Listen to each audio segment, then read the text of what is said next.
আসসালামু আলাইকুম প্রিয় দর্শক, আপনাদের সকলকে আমন্ত্রণ জানাচ্ছি অন্য মঞ্চের আলাপচারিতায়। সব কথা বলতে হয় না, কিছু কথা বুঝে নিতে হয়।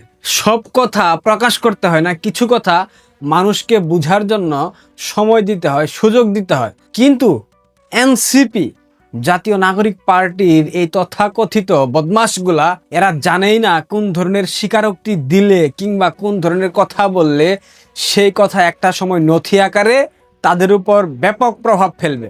এই মুহূর্তে তারা রাষ্ট্রকে প্রতিনিধিত্ব করছে, যদিও আনুষ্ঠানিকভাবে বিএনপি ক্ষমতায়, কিন্তু বিএনপি ডক্টর ইউনূসের সরকারের একটা সংস্করিত ভার্সন, সেটা আমি বারবার বলেছি এবং তাদের বিভিন্ন কর্মযজ্ঞের মধ্য দিয়ে প্রমাণ হচ্ছে। 26শে মার্চ স্বাধীনতা দিবসে মিষ্টি সুভাষ নামে একটা অভিনেত্রী মডেল গ্রেফতার হয়েছে।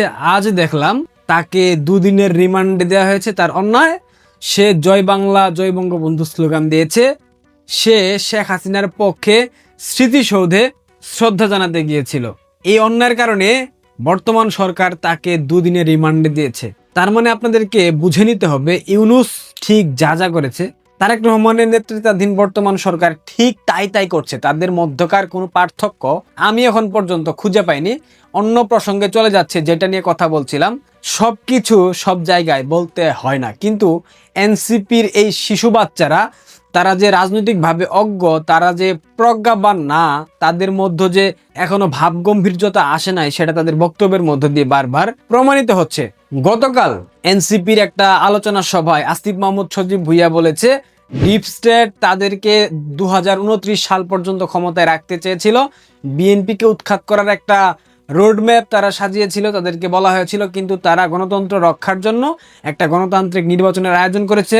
যদি সেটা না করতো তবে তারা 2029 সাল পর্যন্ত, অর্থাৎ শেখ হাসিনা সরকারের মেয়াদকালীন পর্যন্ত তারা বাংলাদেশের ক্ষমতায় থাকতে পারত। কিন্তু বাস্তবতা হলো ডক্টর ইউনূস নির্বাচন দিতে বাধ্য হয়েছে, কারণ সবকিছু তার নিয়ন্ত্রণের বাইরে চলে যাচ্ছিল। তারই ধারাবাহিকতায় নাহিদ ইসলাম, এনসিপির যে আহ্বায়ক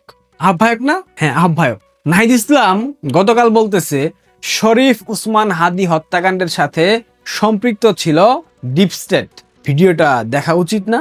চলেন দেখি। শরীফ উসমান হাদি হত্যার খুনের বিচার এই বাংলার মাটিতে হতেই হবে। আমরা যখন ইলেকশনে মানুষের কাছে গিয়েছি, সারা বাংলাদেশের মানুষ আমাদের কাছে এটাই বলেছে, উসমান হাদি হত্যার বিচার যেন ভাইয়া এই মাটিতে হয়। এই হত্যাকাণ্ডের পিছনে জড়িত ছিল ডিপ স্টেট, এই হত্যাকাণ্ডের পিছনে জড়িত ছিল দেশি বিদেশি নানা ষড়যন্ত্র।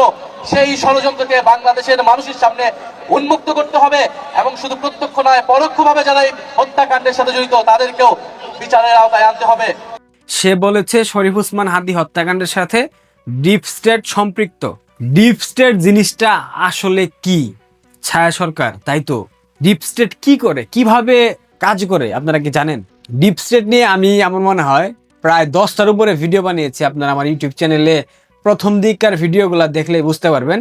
এই যে অজ্ঞ, এই যে শিশু বাচ্চারা ডিপ স্টেটকে বিতর্কিত করে বক্তব্য দিয়েছে। ডিপ স্টেট অর্থাৎ মার্কিন যুক্তরাষ্ট্র, তাই তো।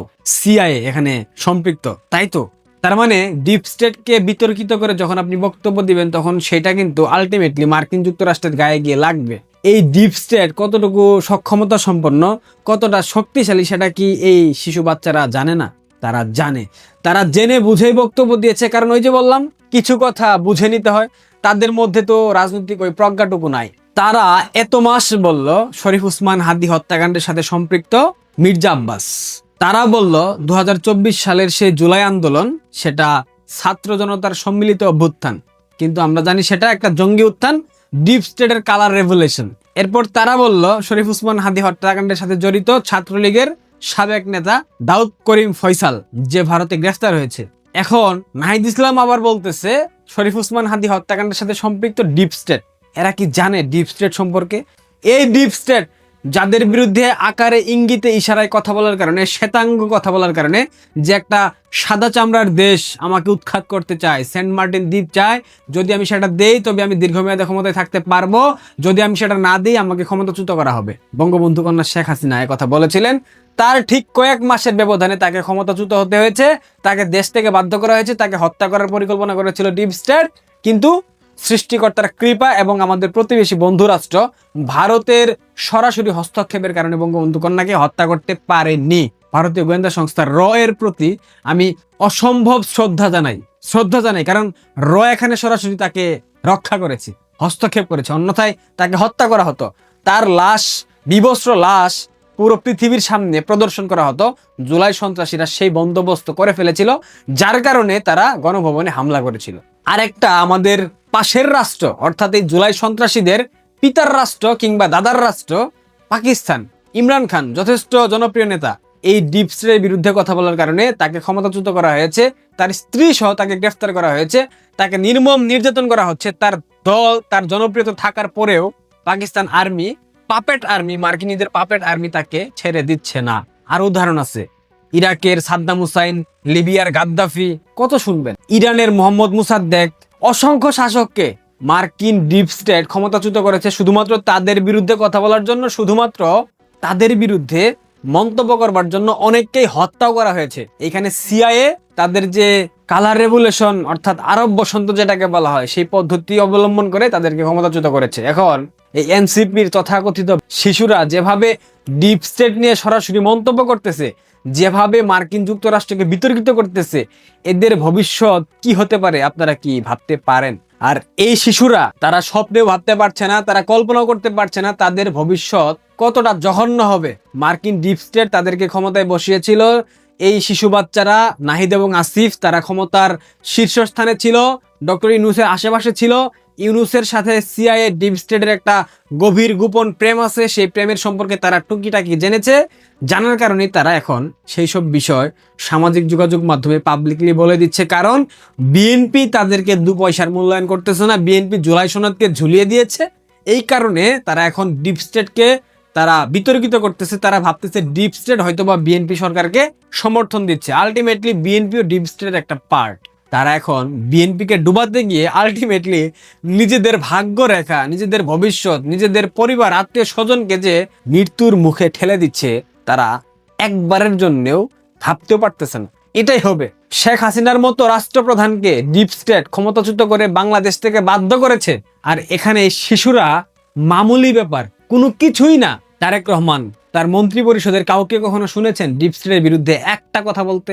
আমরা জানি তারেক রহমান ভারতের সাথে একটা সমঝোতার মাধ্যমে বাংলাদেশে প্রবেশ করেছে, ক্ষমতার মসনদে অধিষ্ঠিত হয়েছে, এবং তারেক রহমানকে ক্ষমতায় আনার পেছনে ভারতের গোয়েন্দা সংস্থা থেকে শুরু করে অসংখ্য ব্যক্তিবর্গের একটা ব্যাপক সমর্থন ছিল, কারণ তারা চায়নি বাংলাদেশে মৌলবাদের উত্থান ঘটুক, বাংলাদেশে ইসলামিস্টরা ক্ষমতা নিক।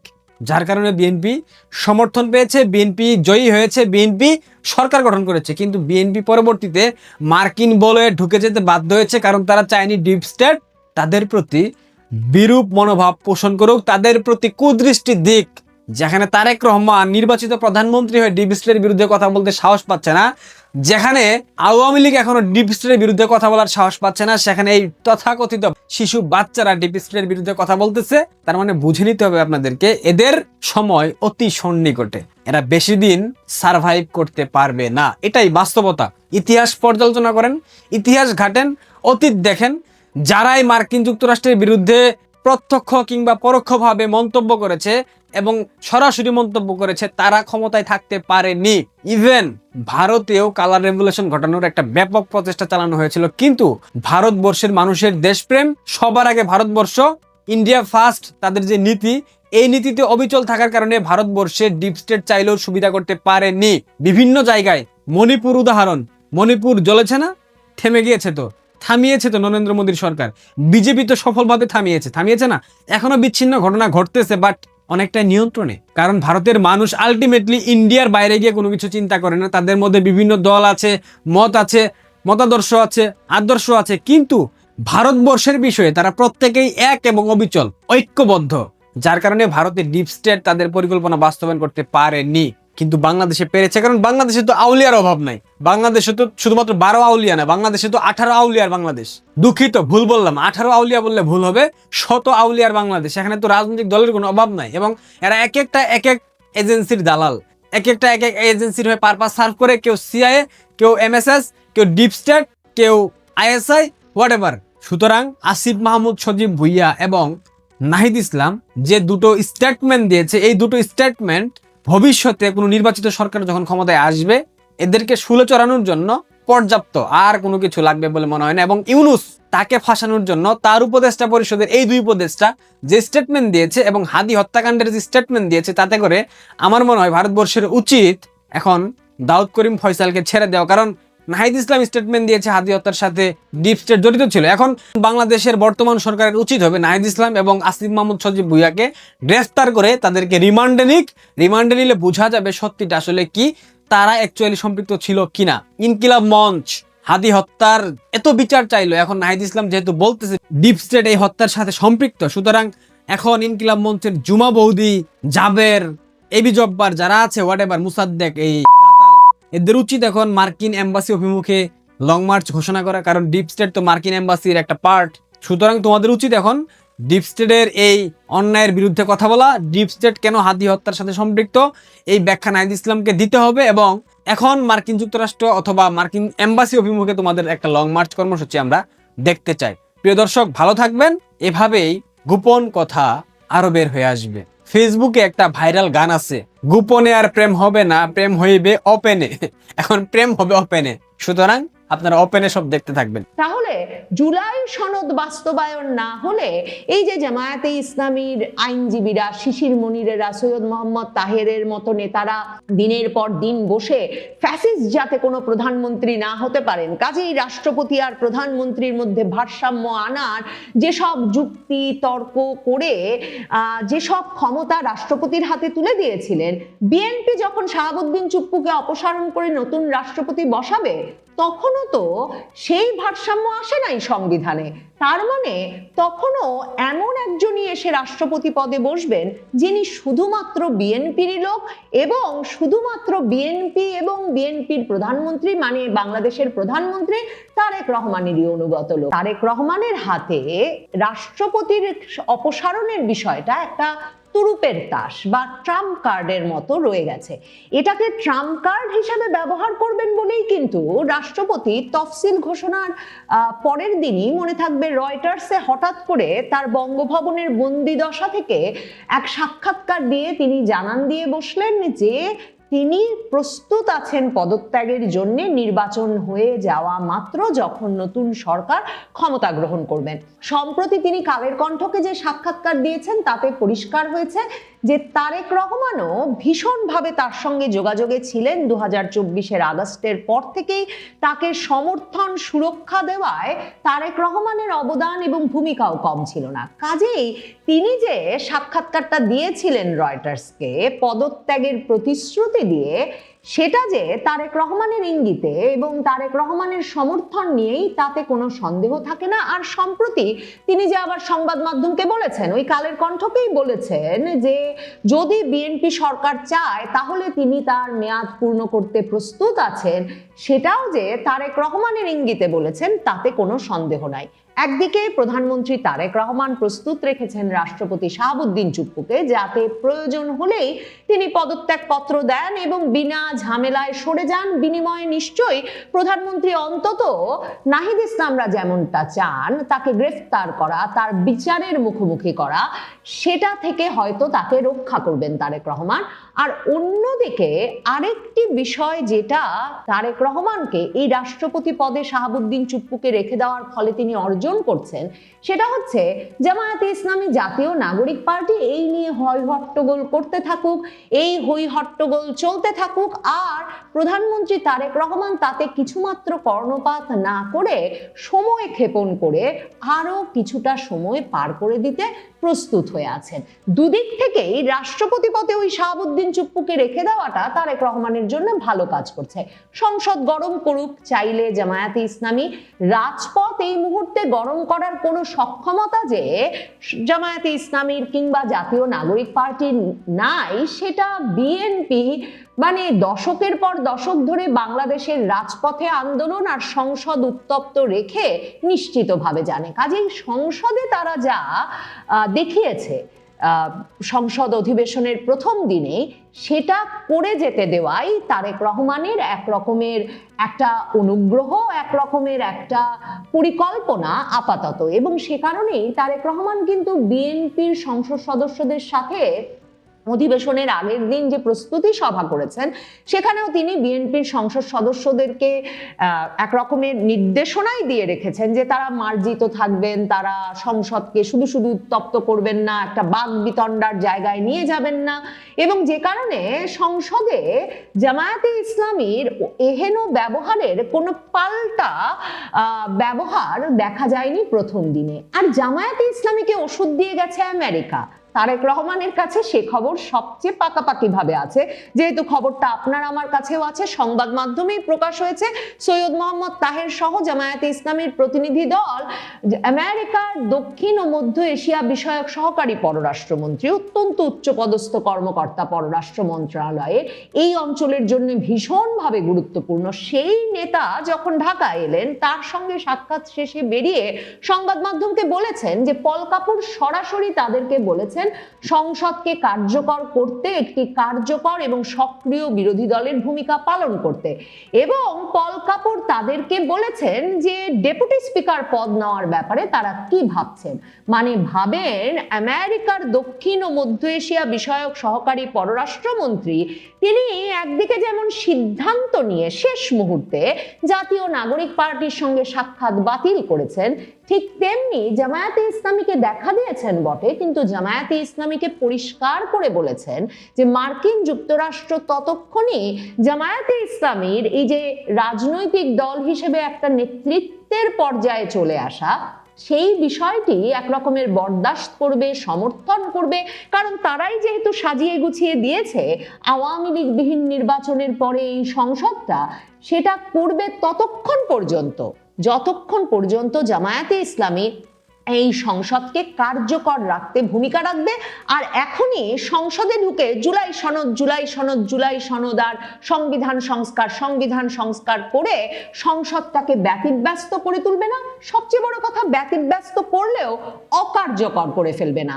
যে কারণে জুলাই সনদের সবচেয়ে বড় প্রবক্তা জাতীয় নাগরিক পার্টির সঙ্গে কিন্তু দেখাই করেন নাই পল কাপুর, এবং জামায়াতে ইসলামীর সঙ্গে দেখা করেও সংস্কার প্রস্তাব, সংবিধান সংস্কার পরিষদে যে তারা শপথ নিলেন, বিএনপি যে নেয় নাই, এসব নিয়ে জটিলতা নিয়ে কোনো কথা বলেন নাই। তিনি বলেছেন সংসদ কার্যকর করতে হবে প্রধান বিরোধী দল হিসেবে জামায়াতে ইসলামীকে, এবং তিনি বলেছেন বরং জামায়াতে ইসলামী যেন সক্রিয় ভূমিকা রাখতে, বিএনপি যে তাদেরকে একটা প্রস্তাব দিয়েছে ডেপুটি স্পিকারের পদটা নিয়ে নিতে, সেটাও যাতে নিয়ে নেয়।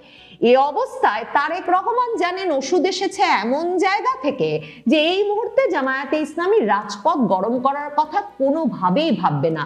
আর জাতীয় নাগরিক পার্টির সক্ষমতা তো দেখাই গেল, আসিফ মাহমুদ সজীব ভুইয়া রাষ্ট্রপতি সরানোর আন্দোলনে 30 জন লোককেও জড়ো করতে পারেন নাই। আর জামায়াতে ইসলামী যখন বলেছিল যে সংবিধান সংস্কার পরিষদের শপথ নেয় নাই বিএনপি, আমরা সংসদ সদস্য হিসেবেই শপথ নেব না, এবং শপথের দিনেই বিক্ষোভ ডেকে বসেছিল বাইতুল মোকাররমের গেইটে, মানে তাদের পরিচিত জায়গা, যে জায়গায় তারা সাধারণত গেলেই কয়েকশো লোক জড়ো করে ফেলতে পারে, সেখানেও শেষ পর্যন্ত তারা বিক্ষোভটি বাতিল করেছিল, কারণ রাজপথে এই ইস্যু নিয়ে যাওয়ার এখন তাদের শক্তিশালী পক্ষগুলোর কাছ থেকে অনুমোদনও নাই এবং তাদের সামর্থ্যও নাই। এ অবস্থায় আসলে কি ঘটবে সংসদে জাতীয় নাগরিক পার্টি, জামায়াতে ইসলামী এরা আরো প্ল্যাকার্ড নিয়ে হাজির হবেন। হাসনাত আব্দুল্লাহরা স্লোগান দেওয়া শুরু করেছেন সংসদ ভবনে, কাজেই সংসদের ভেতরে অধিবেশন কক্ষে হাসনাত আব্দুল্লাহ, নাহিদ ইসলাম, সৈয়দ মোহাম্মদ তাহেরেরা স্লোগান দেবেন। হাসনাত আব্দুল্লাহ, নাহিদ ইসলামরা যখন মারমুখী হয়ে উঠবেন তখন সৈয়দ মোহাম্মদ তাহেরি তাদেরকে কোনোভাবে সামাল দেবেন, তারা ওয়াকআউট করবেন, কিন্তু আপাতত সংসদের ভেতরেই এসব হম্বিতম্বি করবেন।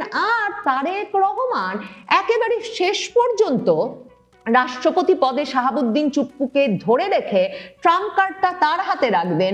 ওই যে এরপরে একটা সময় আসবে যদি সংসদকে ততটা ব্যতিব্যস্ত করে সত্যি ফেলতে পারে জামায়াতে ইসলামী জাতীয় নাগরিক পার্টি, যদি সত্যি রাজপথে কিছুমাত্র উত্তেজনা সৃষ্টি করতে পারে এই রাষ্ট্রপতি ইস্যু নিয়ে, এই জুলাই সনদ ইস্যু নিয়ে, তাহলে তারেক রহমান তাদের সামনে দুটো অপশন দেবেন। যে রাষ্ট্রপতির অপসারণ চায় তারা, নাকি তারা জুলাই সনদ নিয়ে আরো তর্ক করে যেতে চায় এবং এক সময় হয়তো মুখ রক্ষার জন্য জাতীয় নাগরিক পার্টি আর জামায়াতে ইসলামীর দাবির মুখেই রাষ্ট্রপতি শাহাবুদ্দিন চুপ্পু নিজেই পদত্যাগ করবেন এবং তারপর আপাতত জনগণ ততদিনে এত বিরক্ত হয়ে পড়বেন এই জামায়াতে ইসলামী আর জাতীয় নাগরিক পার্টির ওপর ইউনূস আমলের এই অস্থিতিশীল মাসের পর মাস কাটানোর পর আবার তাদের এই দাবি ওই দাবির মুখে, যে তখন তাদেরকে আপাতত প্রেসিডেন্ট শাহাবুদ্দিন চুপ্পু নিজেই পদত্যাগ করেছেন, যেমন তিনি রয়টার্সকে আগেই বলে রেখেছিলেন, আর তারপর তিনি সেই পদত্যাগ করে কোনো সেফ এক্সিটে চলে গেছেন, সেটা তাদের সহ্য করে নিতে হবে এবং তাদের সহ্য করতে হবে যে রাষ্ট্রপতি পদে তখন বিএনপি তাদের পক্ষে আরো বেশি অনুগত বিশ্বস্ত এমন একজন ব্যক্তিকে বসাবেন যিনি কিনা বিএনপির ক্ষমতা এক রকমের আরো স্থায়ী এবং পাকাপোক্ত করতে সহায়তা করবেন এবং আগামী নির্বাচনেও অত্যন্ত গুরুত্বপূর্ণ ভূমিকা রাখবেন। কারণ মনে রাখতে হবে, জুলাই সনদ তো হয় রাষ্ট্রপতির অপসারণ, নাইলে জুলাই সনদ নিয়ে আন্দোলন, এই তো সামনে পথ জামায়াতে ইসলামীর। তাহলে জুলাই সনদ বাস্তবায়ন না হলে এই যে জামায়াতে ইসলামীর আইনজীবীরা, শিশির মনিরেরা, সৈয়দ মোহাম্মদ তাহেরের মতো নেতারা দিনের পর দিন বসে ফ্যাসিস্ট যাতে কোনো প্রধানমন্ত্রী না হতে পারেন, কাজেই রাষ্ট্রপতি আর প্রধানমন্ত্রীর মধ্যে ভারসাম্য আনার যেসব যুক্তি তর্ক করে যেসব ক্ষমতা রাষ্ট্রপতির হাতে তুলে দিয়েছিলেন, বিএনপি যখন শাহাবুদ্দিন চুপ্পুকে অপসারণ করে নতুন রাষ্ট্রপতি বসাবে তখনও তো সেই ভারসাম্য আসে নাই সংবিধানে। তার মানে তখনও এমন একজনই এসে রাষ্ট্রপতি পদে বসবেন যিনি শুধুমাত্র বিএনপিরই লোক এবং শুধুমাত্র বিএনপি এবং বিএনপির প্রধানমন্ত্রী মানে বাংলাদেশের প্রধানমন্ত্রী তারেক রহমানেরই অনুগত লোক। কাজেই জামায়াতে ইসলামী জাতীয় নাগরিক পার্টির জন্য এখন অবস্থাটা অনেকটা নো উইন, মানে কোনো দিকেই জেতার কোনো উপায় নাই। আর তারেক রহমানের জন্য এখন রাষ্ট্রপতি ইস্যুটা নিয়ে পরিস্থিতিটা দুদিকেই উইন। এই অবস্থায় বিএনপি কি রাষ্ট্রপতিকে সরাবে?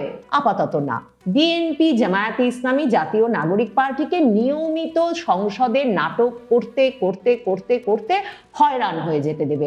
বিএনপি কি মনে করছে জামায়াতে ইসলামী এই মুহূর্তে রাজপথে একটা আন্দোলন জমিয়ে ফেলতে পারবে? কোনো কারণ নাই। জামায়াতে ইসলামী জাতীয় নাগরিক পার্টিও জানে লোক জমানোর কোনো সামর্থ্য এই মুহূর্তে তাদের নাই। আরো নাই এই কারণে যে জাতীয় নাগরিক পার্টি যে 6-7টা সিট পেয়ে গেছে, সেই সংসদ সদস্যরা নিশ্চিতভাবেই সংসদ সদস্য হিসেবে মেয়াদ পূর্ণ করে তাদের নিজ নিজ এলাকায় স্থায়ী হয়ে সংসদে এবং রাজনীতিতে একটা স্থায়ী জায়গা করে নিতে চান। মানে এক ধাক্কায় এই যে তারা এমপি হয়ে গেলেন একটা ভাগাভাগির নির্বাচনে, এই জায়গা থেকে তারা এত সহজে সরে গিয়ে নিজেদেরকে রাজনীতি থেকে এক রকমের নিজেরাই অপসারণ করে ফেলার মতো বোকামি করতে তারা প্রস্তুত নন। দেখেন, জামায়াতে ইসলামী একাই 70-এর মতো আসন পেয়েছে। জামায়াতে ইসলামের জন্য এত বড় জয় এবং সারা দেশ জুড়ে জামায়াতে ইসলামীর নেতৃবৃন্দ পুরো সংসদ নির্বাচনের সব এলাকাতেই দ্বিতীয় সর্বোচ্চ ভোট পেয়েছে, মানে জামায়াতে ইসলামীর সমর্থিত প্রার্থীরা। তাহলে জামায়াতে ইসলামী এই সময়ে স্থানীয় নির্বাচনে আরো শক্তিশালী পরিস্থিতিতে যাওয়ার চেষ্টা না করে, তাদের এমপি পদপ্রার্থী এবং এমপিদের রাজনৈতিক অবস্থান আরো শক্তিশালী না করে, তাদের রাজনৈতিক ভিত্তি আরো শক্তিশালী না করে কেন সংসদে আর রাজপথে বিবাদে লিপ্ত হয়ে এই সময়ে নিজেদেরকে ক্ষমতা থেকে সম্পূর্ণ অপসারণ করে একটা ঝুঁকির মধ্যে চলে যাবে? মানে এর তো কোনো লজিক থাকতে পারে না। আপাতত একটা বড় ট্রাম্প কার্ড রাষ্ট্রপতি শাহাবুদ্দিন চুপ্পু, সেটা দিয়ে জামায়াতে ইসলামীকে মুখ বাঁচানোর সুযোগ করে দেবেন তারেক রহমান, নাকি জামায়াতে ইসলামীকে অযথা শক্তি ক্ষয়ের একটা ব্যবস্থা করে দেবেন, সেটা দেখবার জন্য অপেক্ষা করতে